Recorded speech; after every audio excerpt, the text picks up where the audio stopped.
cabinet level nominees, which is more than at this point under the Obama administration in 2009 and more than double the pace of the Biden Guys, we have the press briefings for today.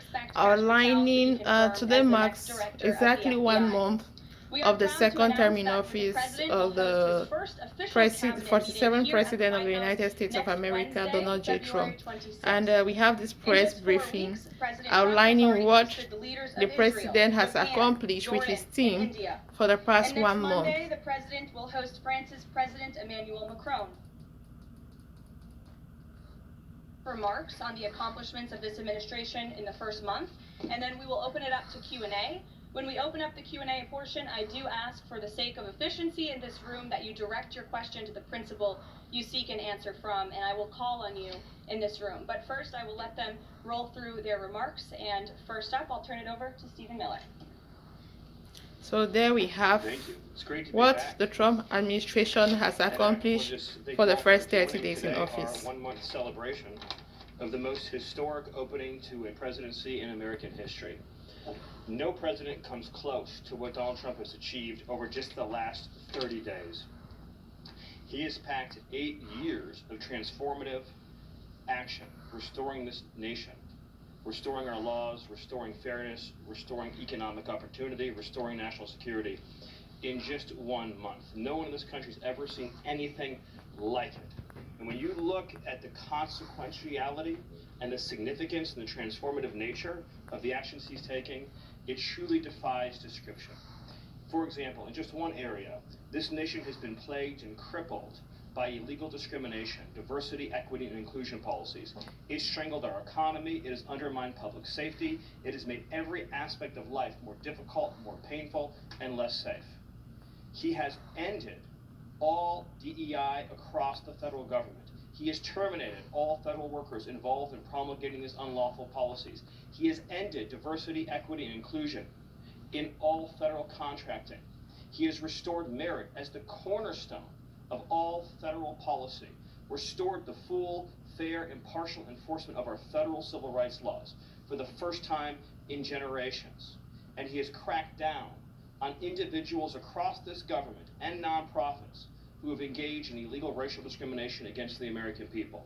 This includes making clear to every educational institution in this country that ending diversity, equity, and inclusion, ending unlawful race discrimination, is a precondition of receiving federal funds.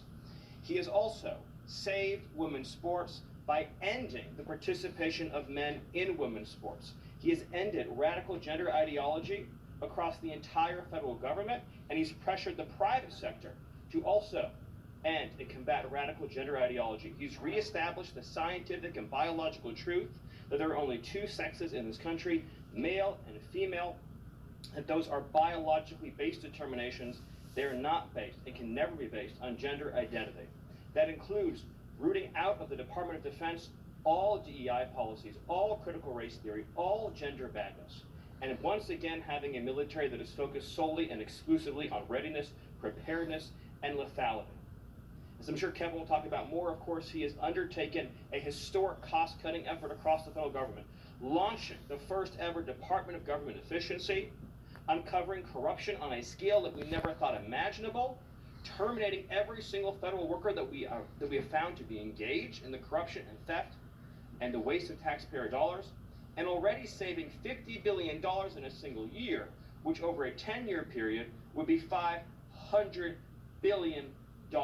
Just think about how vast and enormous that sum is. Of course, as you all know, he has renamed the Gulf of Mexico to its correct and proper name, the Gulf of America. He has renamed Mount Denali into Mount McKinley, part of a historic effort to restore patriotism. Guys, we are listening to all what the Trump administration has done for their first 30 days in office. The Department of Justice to its true mission of combating threats to this nation and keeping the American people safe. He has ended I think the president is trying censorship of free speech. This has been one of the greatest crises that has plagued this nation. Years and years and years, the federal government violating the First Amendment to take away Americans' rights. I think the voters of the Trump administration are really happy because they are seeing a president who delivers on what he promised them on the campaign ground. Or to police their speech. He has also restored the death penalty at the Department of Justice, including for illegal aliens who commit murder, including for those who murder cops, and including for all of those who threaten Americans with heinous acts of violence. The death penalty is back, law and order is back, the streets are being made safe once again. On the public health front, he has launched the nation's first ever commission, the MAHA Commission, Make America Healthy Again. The Make America Healthy Again Commission. To finally uncover the true root causes of the public health crisis in this country, the childhood disease epidemic in this country, the spiraling rates of pediatric cancer. As a parent, I am very interested in this because I want to raise healthy kids, and created a situation where the federal health we are trying to make sure that we consume the right things and children consume the right things. Not sending them to a lifetime. So we want a society where the pharmaceutical companies, the food industry sell us the right products. On Homeland Security. Today, it is officially the law of the land at the conclusion of the congressional notification process that 6 Mexican cartels and 2 transnational gangs, Tren de Aragua or TDA and MS-13, so 8 organizations in total, are now formally designated as foreign terrorist organizations, which means that every single member of those organizations who operates on U.S. soil is now, as a legal matter, a terrorist, and they will be treated as terrorists. This is a sea change in U.S. policy, and this means the Department of Justice and the Department of Homeland Security, along with the rest of U.S. law enforcement and the Department of Defense, are now operating in a legal reality where these cartels are recognized as terrorists. And there will be a whole of government effort to remove these terrorists from our soil and to degrade their ability to threaten or undermine any American security or sovereignty interests. Border crossings, since the day he took office, are down 95%.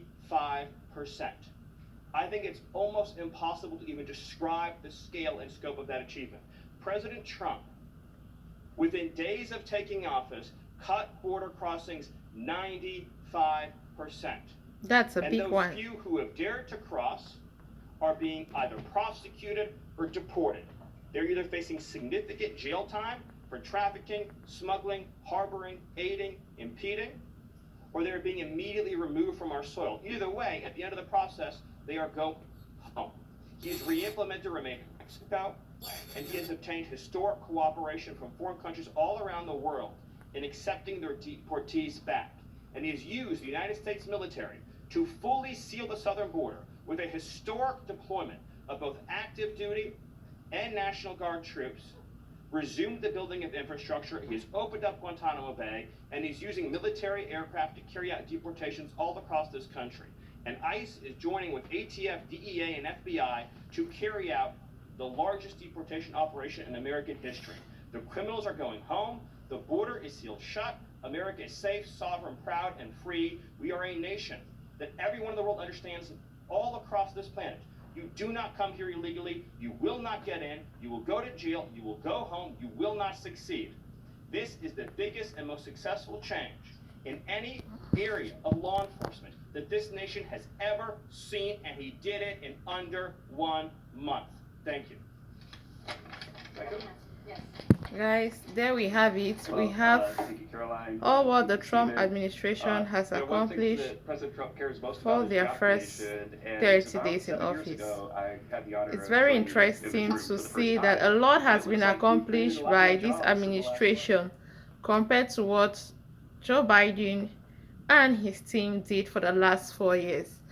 As someone living in the United States of America, I am interested in seeing a country where I can strive, I can work, and I can enjoy a good life. So what the President Trump is doing is a good thing for those of us who live here, those of us who are citizens, because we are going to benefit very much. And I think not just those in the United States, but the world across is going to feel the impact of the positive things being done by the United States of America under the leadership of the President Donald J. Trump. We didn't have to address it in the first term because it was always in the ones, almost always. But we're going to get it back there. And how are we doing it? Well, we're doing it with a plan. that President Trump and I and others have talked about in the Oval that involves like every level of fighting inflation. First, the macroeconomic level, we're cutting spending.